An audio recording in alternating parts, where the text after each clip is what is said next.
You're listening to the Hey Sis podcast. This is a space for millennial women to breathe and then go out into the world and lead.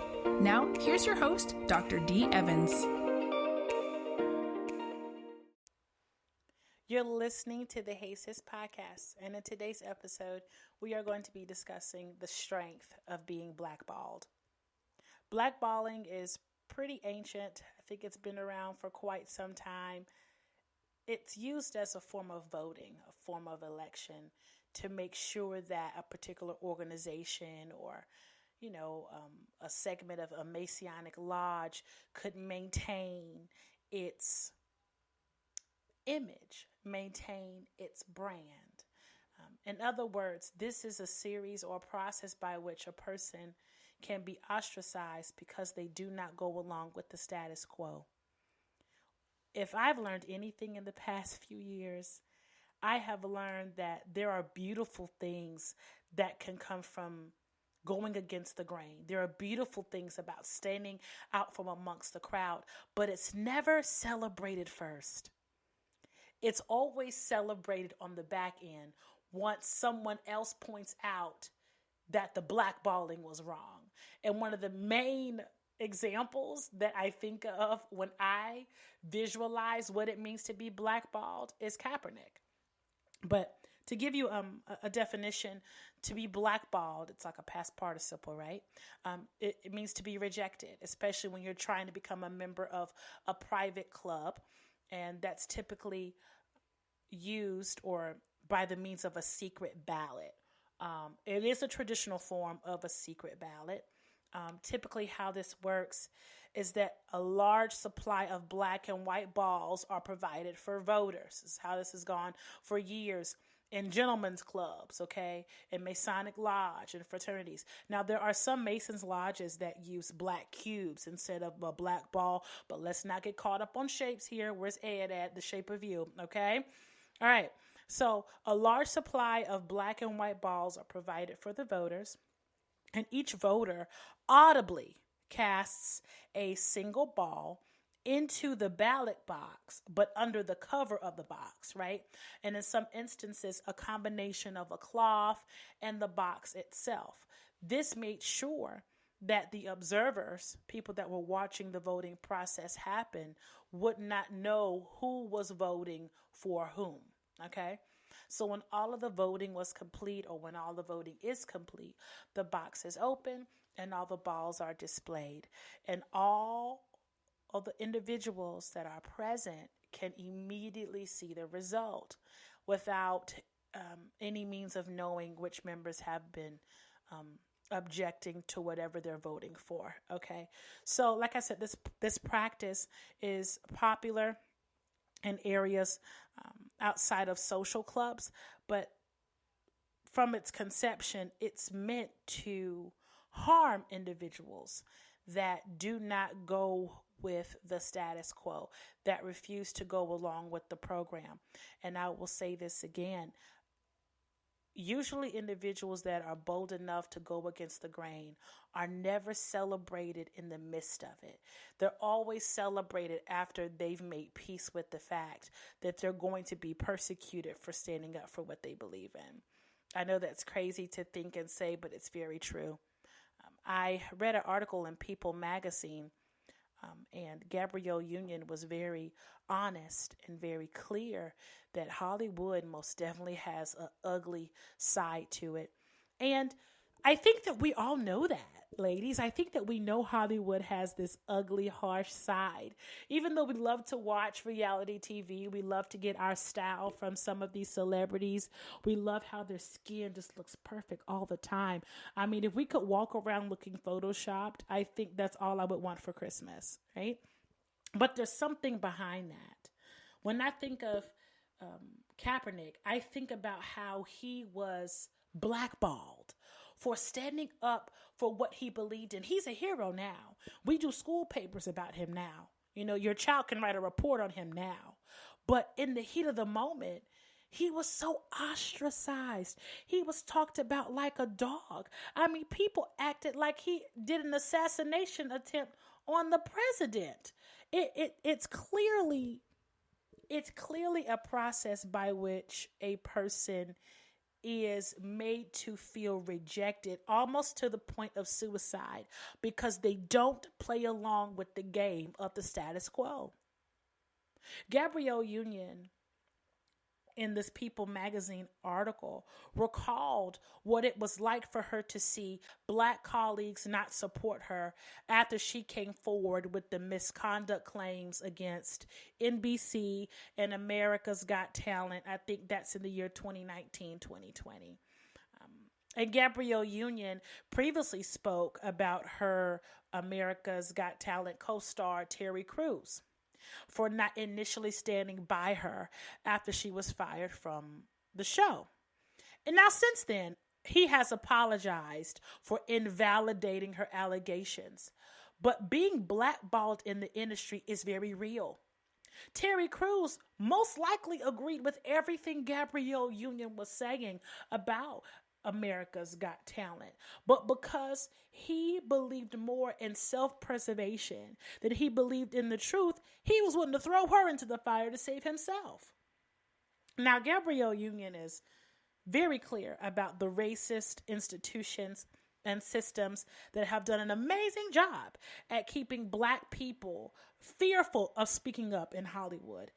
And you don't have to be in Hollywood. You could be working down the street at some, temp job and realize that there's a system in place that wants to keep a people group, whether you be Black, white, Mexican, whatever, from speaking up and asking for equality and asking for accountability. How do we know that there are institutions that don't want equality? Because they've shown us time and time again, and we've just been able to see it because of social media. But think about before there was really freedom of the press. There are institutions, there are the powers that be that will discredit and misalign you. And as Gabrielle Union said in this article, you will never work again. Being blackballed in Hollywood is very real. Now, since, the time of this article, I'm 100% sure that Gabrielle Union and NBC reached an amicable resolution over the discrimination allegations. And I think that's great. But that happened 1 year after she was fired for America's Got Talent. Again, like I told you, you're always painted to be the villain when you're going through it. But after the people have had time, after several people end up saying, oh, this was wrong, that was wrong, usually you're vindicated. But I want to talk about today the strength of going through that ugly period where you're in the fire. It feels like hell. You feel like you want to die because you feel like you've been set apart, not because you have a coat of many colors and the Lord disfavors you. You feel like God set you up to be abandoned and abused by your own brother and sister. But the more transparent you are, listen, the more honest you are, the more you speak truth to power, the more that you walk in the love of God, you are going to make the powers that be uncomfortable. And you've got to be willing to speak the truth, even if it ends up with you being in a pit for a little while, because you will get put in the palace. But you have to survive that part of the journey. I have been blackballed in almost actually, let me not lie to you. I've been blackballed in the church, but I've never been blackballed in any secular capacity.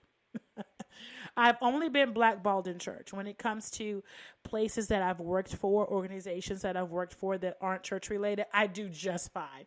It's the church. It's with the Pharisees that I get blackballed, which I'm fine with because I don't want to be associated with them anyway. But I say that to say, the more that you are transparent and the more that you are honest about what's really happening in the system that you're in the organization that you're in, even if you speak about systemic racism that's happening right now, why are we still trying to prove to people that racism is wrong? Why are we still trying to prove to people that there is a serious disparity between African American communities and non-African American communities? It's because the powers that be really don't want the truth to be told. And guess what? There are people that don't mind being persecuted. There are people that don't mind being gaslit publicly because they know the truth. And if this is you, if you are a person that doesn't mind being hit because you know ultimately your truth is going to open up the door for someone else, I sincerely commend you. When you stand up for the truth, you have to be ready to be gaslit. You have to be ready to be lied on. I mean, slander in a whole different way. And sometimes it takes an emotional toll on your life, but it does teach you something. We're going to talk about that a little bit later. But I also wanted to run through some more individuals that I think will trigger some things in your mind or trigger some, I'm a visual person, so I like to see things. Guess who else has been blackballed? Monique. Remember, she went on that really long, as I say, soapbox tour about how she was blacklisted in Hollywood. I mean, she was a comedian. She is a comedian, but she's really well known as an actress. I don't think we could ever keep her in the box of just being a comedian. But she's been very clear that she was blackballed in this Hollywood game. And Lee Daniels spoke up and said that she wasn't playing the Hollywood game. Why is it that a game has to be played, right? Again, like I told you, blackballing is about keeping people in order. It's about making sure you keep up with the status quo. But if you are a Christian, you're rarely going to go with the status quo. You're just not called to be amongst the people. You're called to stand out. You're called to be a light. A city that is set on a hill cannot be hidden. All right. Another person that has been blackballed, and I'm mentioning individuals who've been open about being blackballed, is Isaiah Washington. To give you a visual of him, he played one of the doctors on Grey's Anatomy. There are 39 seasons of Grey's Anatomy. So don't ask me which ones, but he's on there. And he was allegedly, and I use that term loosely, booted from the show because he pretty much verbally attacked Patrick Dempsey. I think he called him a slur. And Isaiah Washington, he took anger management classes after he said this slur to Patrick Dempsey. Patrick Dempsey's a white male. Let me mention that. He took anger management classes right after the incident went public, but he wasn't seen again in a major television role for several years. Now, am I saying that was a black and white thing? Yes, I kind of am. Now, Isaiah Washington was wrong for saying what he said. That slur was so wrong. But if we were to pull some cameras, if we were to interview people that have been on set with other individuals, I'm sure worse has been said and there were less repercussions. But because of who Isaiah Washington was, who Isaiah Washington is, he's not dead, he's yet alive, glory to God. I think that had a major role on why he was blackballed, I think I kind of researched, movies that he's been in. And Lord, I ain't seen him in a movie in a minute, especially after that incident. That's just to let you know, I don't want you to be scared to make a mistake, but when you're anointed, when you've been called out and you know you have eyes on you, the enemy wants you to be fearful of even making a small mistake because it's just the ammunition that the accuser of the brethren, the devil, needs to throw you into a pit and say, die there. All right. Another individual who has been blackballed, Janet Jackson. Titty, titty, bang, bang. Can I say that word on here? It's my show, so I can. After that Super Bowl incident, the halftime show with Justin Timberlake in 2004, it's like for a moment there, they wanted her to be more known for a nipple than the millions of records that she sold. Thank God for that documentary that she released on Lifetime. That was powerful. I cried at least 4 or 5 times during the whole thing. I could have watched that for 8 hours. I was so intrigued. But anyway, she was blackballed. The whole world knew it. And I'm glad that she's getting what's due her. She is such a powerful woman that has stood up in the face of not going along with the status quo. That song Control pretty much speaks to that.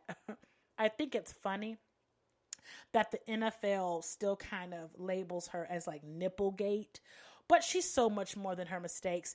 And again, you have to watch people that will hush people up or that will ban people, ostracize people, blackball people because of one mistake. Because I guarantee you, the people that blackballed her have some skeletons in their closet. Okay? Skeletons. Matter of fact, they got people in their closet. And when I say people, I don't mean R. Kelly's people that are trapped in the closet. I'm talking about people in the closet with flesh that has not decomposed. That's a theological joke. Okay, moving on. I don't know if you remember Jane Fonda. She advocated heavily for the civil rights movement. She supported Newton, and the Black Panthers, and it cost her a lot in Hollywood. She's beautiful. Go Google her if you don't know who she is. Her name is Jane Fonda. Another individual that was blackballed is Lena Horne. I think there's quite a few documentaries about her that are out now, but because she stood up for civil rights and she was marked, and I quote, a communist sympathizer. Isn't that crazy? They blackballed her because she didn't go along with the status quo. Now, this last woman I want to bring to your attention is Paula J. Parker. I know her from Friday. Now tell me who she was. Okay, I think that's like the best movie she ever acted in. And I don't mean that to be petty because she is a great actress. I'm just saying my first introduction to her was that. But I watched a reality show with her in it. And she was very honest and clear that she was blacklisted by Hollywood. And matter of fact, the reality show was Hollywood Divas. And also, Paula J. Parker is known for her role in the movie Hustle and Flow. And it's immediately as I get Hustle and Flow, I think about Terrence Howard, how he did that interview and he talked about the stars and the straight lines. And he wasn't crazy in what he was saying. It was just funny that he said that in that interview. But because everything he said is very like esoteric, it's very occult. But nevertheless, we'll talk about that in another episode. So, the Hustle and Flow actress said she was blacklisted because she married outside the industry after dumping her very famous executive. She said it cost her career. I mean, she went on to say she was homeless.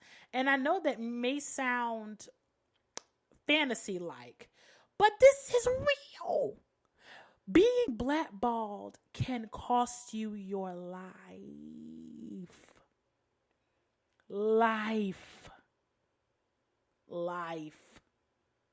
Now, one person that you may not know was blacklisted, this is just a freebie, this is a bonus, is Vanessa Williams.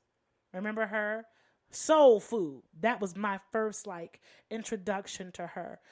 But back in 1983, before my time, Vanessa Williams was the first black woman crowned to be Miss America.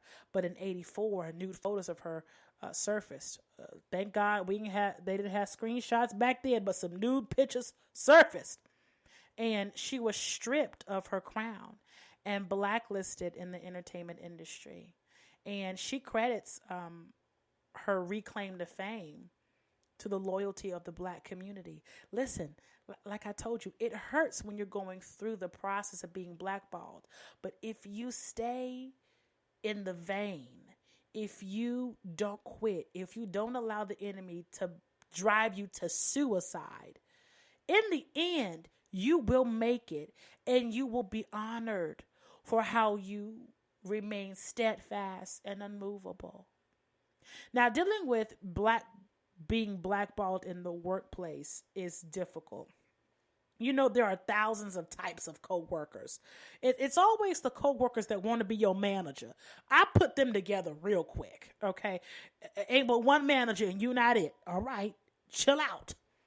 But a lot of you have probably experienced being blackballed because you're talented, because you're beautiful, because you know better, because you can see through your manager's BS or someone else's BS.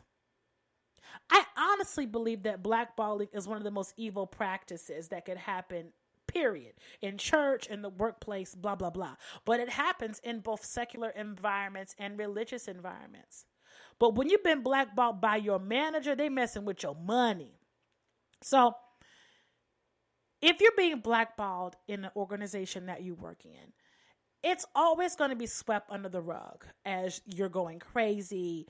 Typically, the people that are blackballing you love to operate in this cloak of invisibility, like they from Harry Potter or something.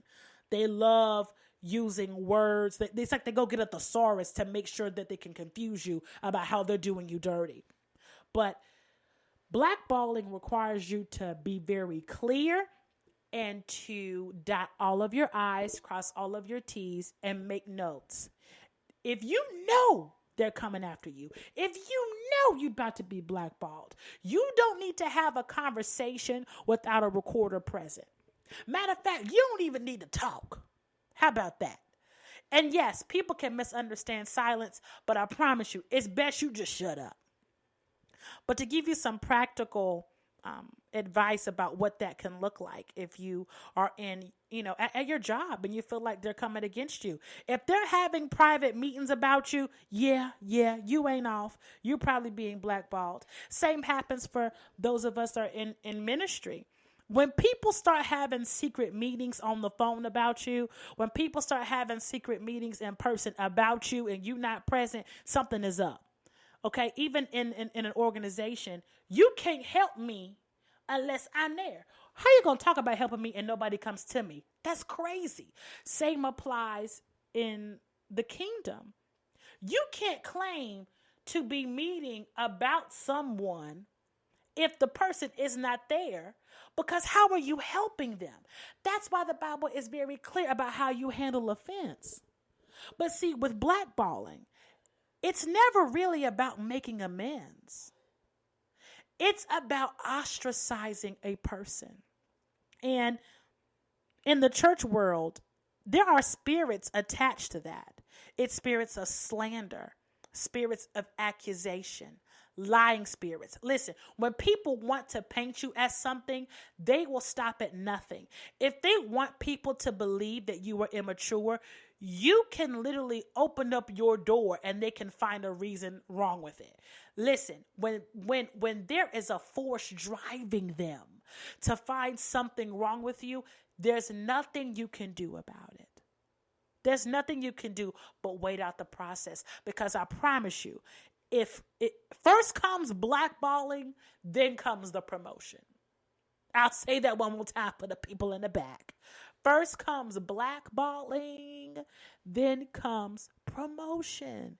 The Lord will set a table for you in the presence of the people that tried to get you fired, the people that tried to scandalize your name, the people that talked about you and your family, the people that took money out of your hands, the people that dug knives in your back that you didn't even realize. Listen, they'll all be at the table that the Lord has prepared. And you're going to eat. And the Lord is going to anoint your head with oil and your cup is going to overflow. Being blackballed is not an eternal process. It is temporary. And I'm here to tell all of you listeners that it will change. If you're in it right now, it will change. And sometimes that change comes with your proactivity. If you're in a position and you're being blackballed, you're being blacklisted, listen, it's abusive. The whole thing is abusive. If you feel like you can't even walk into work and be yourself, it's not just a hazardous working environment. Baby, you're being abused. What type of life is it to walk around scared to be yourself? to be accused for every little thing that you do. I know so many of you know exactly what I'm talking about. I know I do because I've lived it. The enemy wanted me to feel like I couldn't even breathe and function because, let me be clear, I ain't scared of nobody. I'm not. I'm not afraid to go against anyone. If you're wrong, you're wrong. And that has caused me to be blacklisted from some circles. But here's the gag. I don't need to be a part of them anyway. But then that's the problem. Because when you don't fit, they have to do something about you so you won't draw attention to them and their own mess. And that's fine. In kingdom, I'm not here to impress anybody. God don't need to be impressed. He doesn't need to be impressed, okay? He's God all by himself. He doesn't need to be appeased. Praise doesn't make him more God. Hello. That's a theology lesson. But in kingdom, the focus is on the Father and the focus is on your assignment. And there are people that are strategically placed to make sure that even if you somehow make it through all these trials and tribulations and get to your place of promise, there's an enemy assigned to make sure that you're delayed when you get there. And today, I just decree over you that you are and that you will be on time. So, like I said, the proactivity that may have to come with you being the change that you want to see. You may need to step down from some positions. You may need to have some hard conversations. You may need to consider having some sit-down meetings. And in some situations, I don't know how severe it may be for you. You may need to cut off some people. You may need to stop speaking entirely. Let me tell you something. Silence speak volumes, especially when people know they're wrong. All right? Now, in the context of you being in the workplace, if your employer has blackballed you, you need to make a note of it. Don't be dumb and announce on social media, I'm looking for a new job. I hate this place. Anything you say and do can be used against you. Don't forget that. Remember, when you're being blacklisted, they will take anything. You can blink too many times and they're going to say it's because you stole eye drops. I'm telling you, they come up with stuff. The enemy plants these seeds because the enemy wants to be right. But like I told you, see, I've been through this too many times and I've guided people through this process hundreds of times. And I'm telling you, you will survive that small temporary moment of being rejected. It sucks because it's bullying. It sucks. But when you are promoted, when you are vindicated, I promise you, number one, you ain't going to need it. God going to hear you so good. You don't need their apologies. You moved on. You're in a different place. You know better now. But there was a reason why you had to be blackballed. And this is the point of this podcast episode. The reason you had to be blackballed, the reason you had to be ostracized, the reason you had to be lied on, the reason you had to be misunderstood, the reason you're still being misunderstood, the reason you're still being blackballed from certain organizations and people groups and cliques is because you are the one. You are anointed. You are the one. Skip the 99, baby. You are the one. And the Lord wants you to remember your own strength. Sometimes we have leaned too heavily on other people to tell us who we are. These situations to where we are rejected from the core group, the group of individuals who we look at with honor and reverence. Sometimes we are stripped from that connection because God wants our gaze to be on him. He is the one from where our affirmations flow from.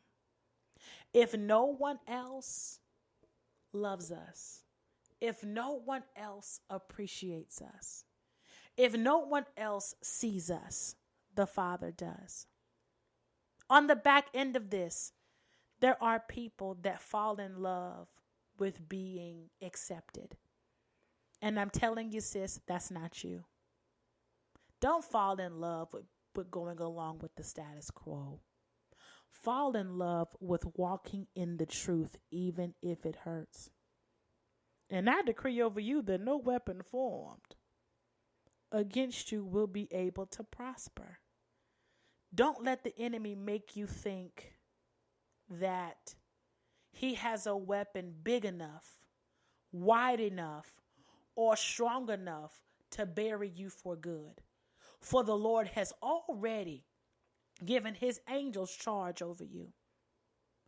And that for that small amount of time that you are set to the side to be refined, the Lord already has a plan to promote you, to vindicate you, and to give you a fresh perspective.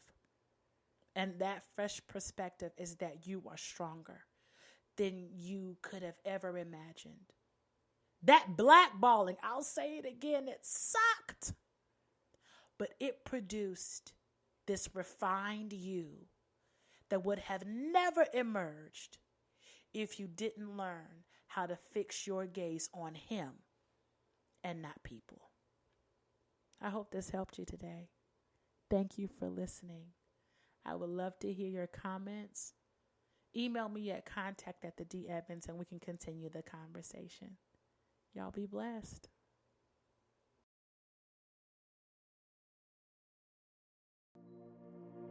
Thanks for joining us this week on the Hey Sis podcast. Check out www.thedeeevans.com for more blogs and motivation.